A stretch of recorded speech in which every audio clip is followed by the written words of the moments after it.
Ladies and gentlemen, welcome back to Commentaries with CS, and man, what a weekend it was for wrestling, man.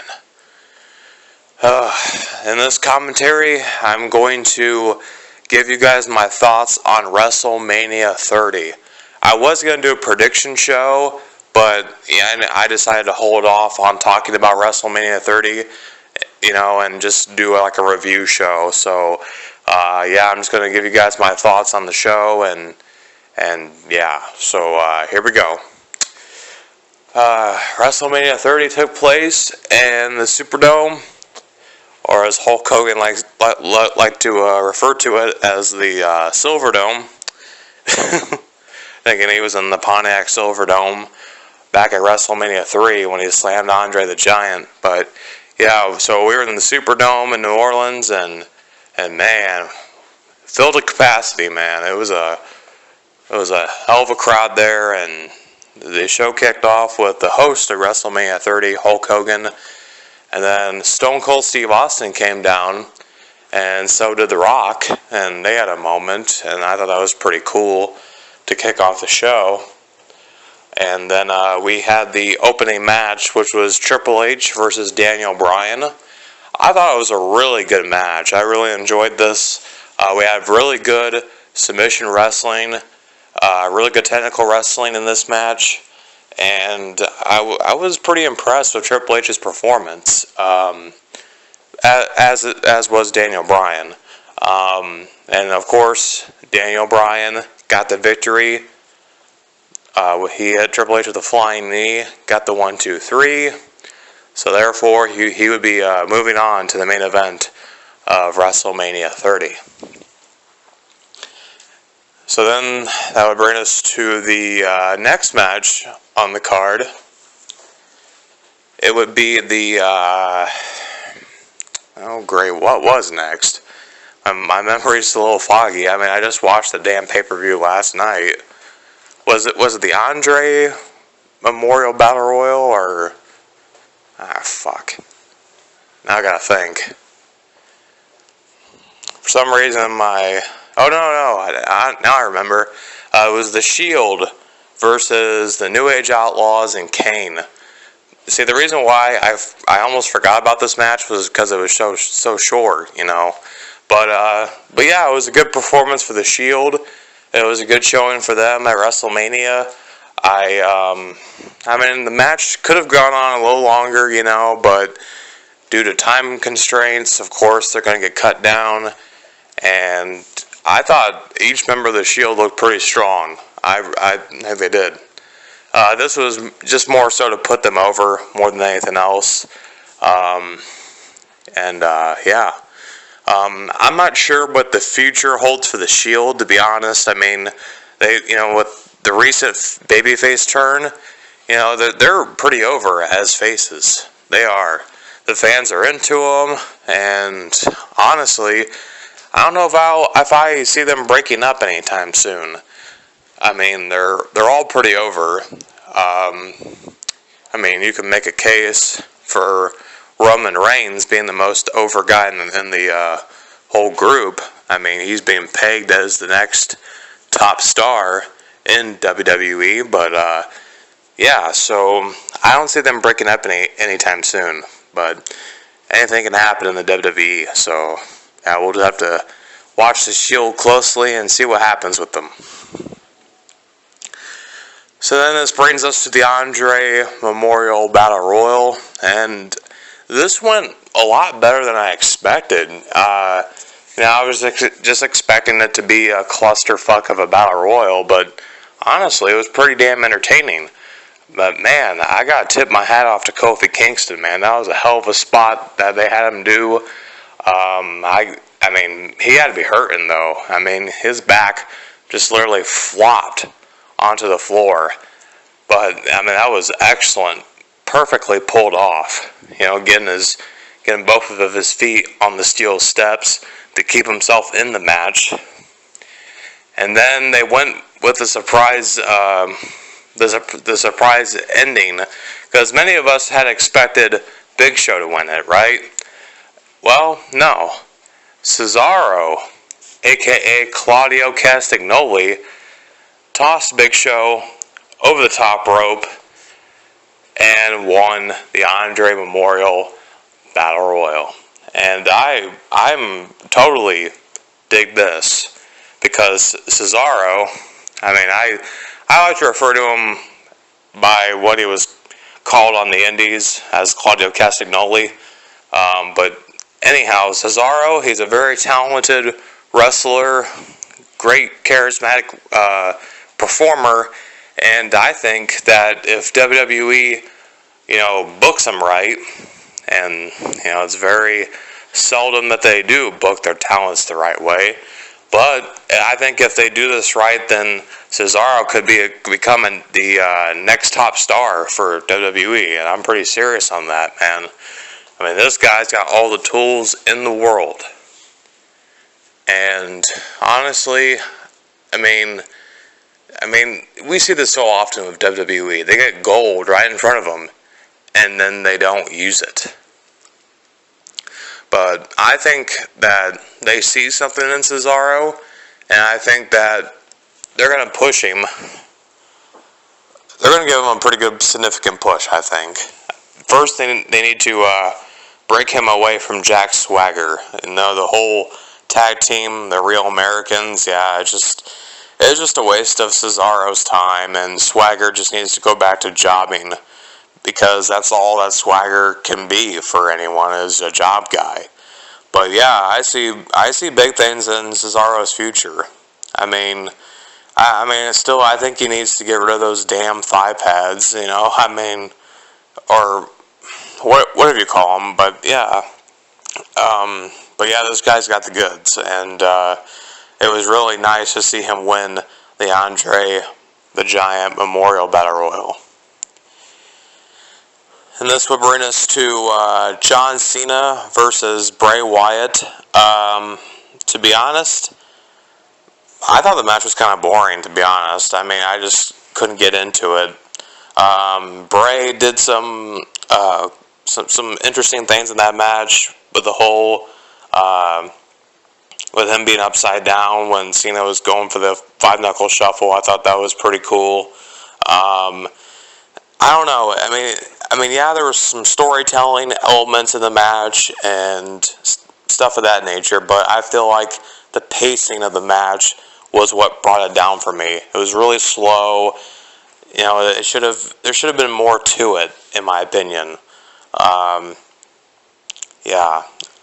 A lot of people were thinking that Bray Wyatt could have won this match because it would help elevate him. But come on now, it's WrestleMania and it's John Cena. Do you really think that Bray Wyatt's going to win? No. Cena won the match with the attitude adjustment, and yeah, I'm not. See, here's the thing. I am not bashing Bray Wyatt here. He's a talented worker. He can definitely work, and I thought he put on a good performance, but the pacing of the match wasn't there. There was just something missing from that match that made it lackluster for me. But that was just my opinion, though. People seem to think it was a good match, and yeah.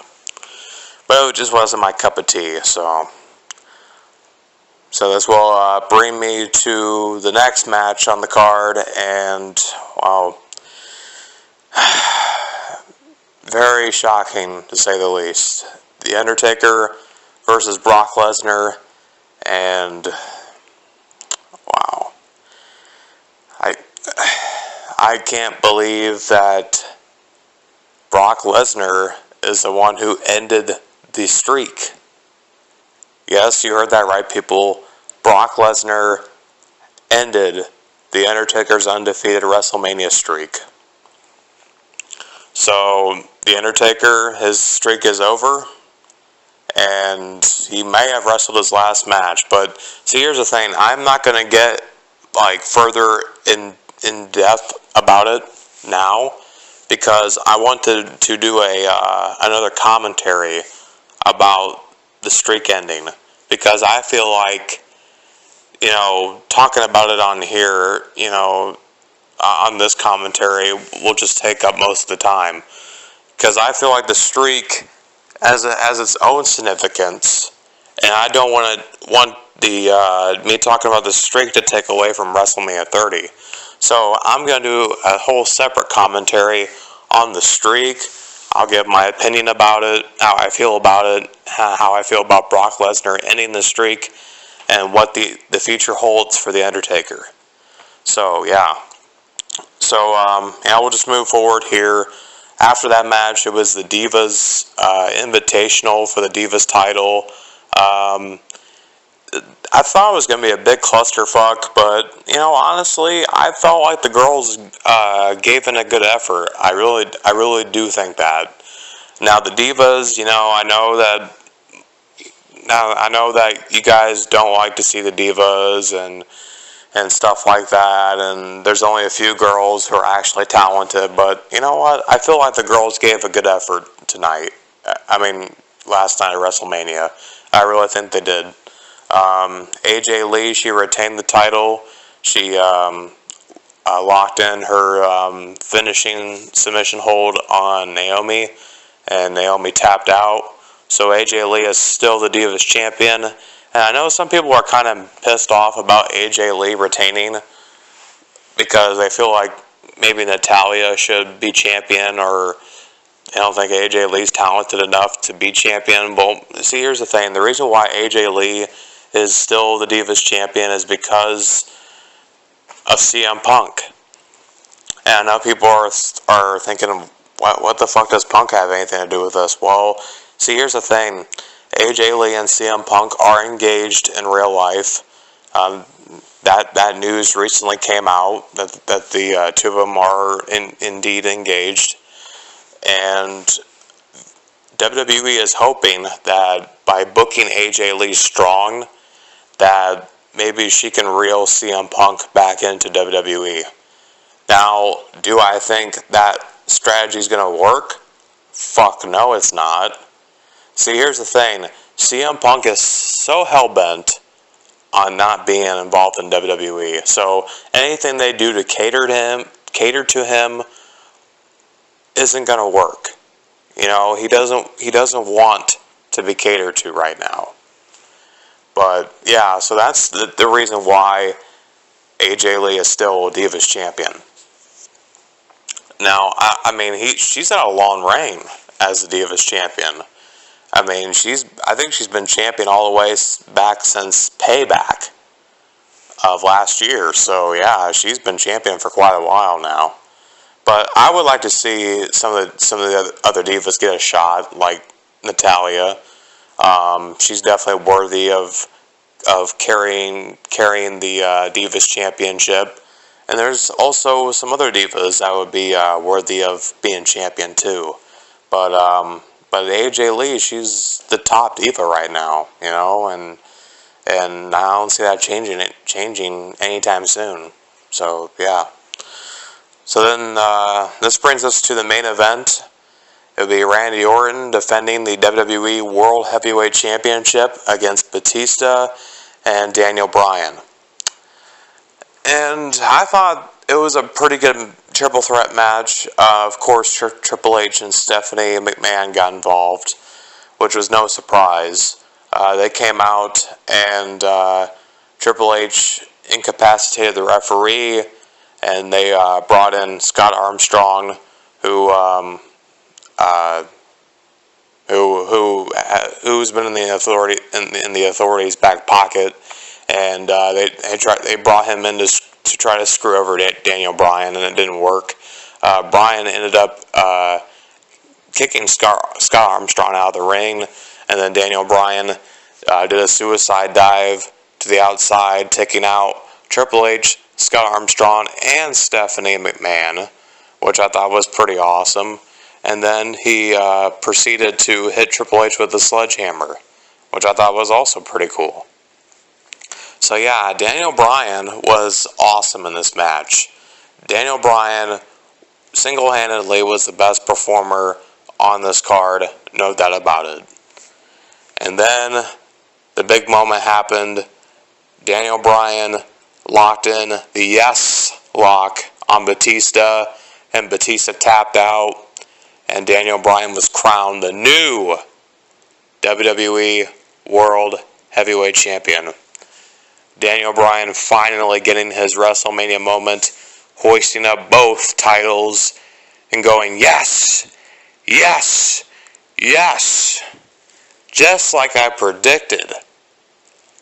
I knew that WWE was going to do the right thing for business here and have Daniel Bryan win both titles at WrestleMania. And you know what?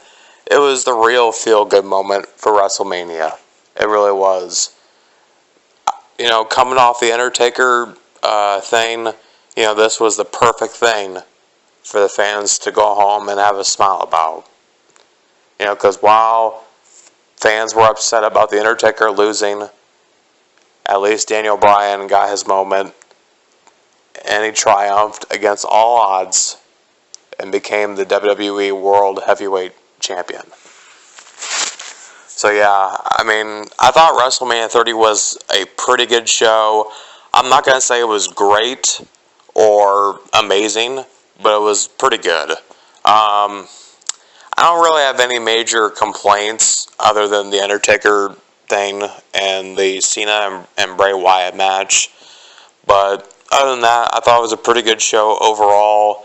And wow, I mean, you want to talk about moments. I mean, this WrestleMania card had plenty of them.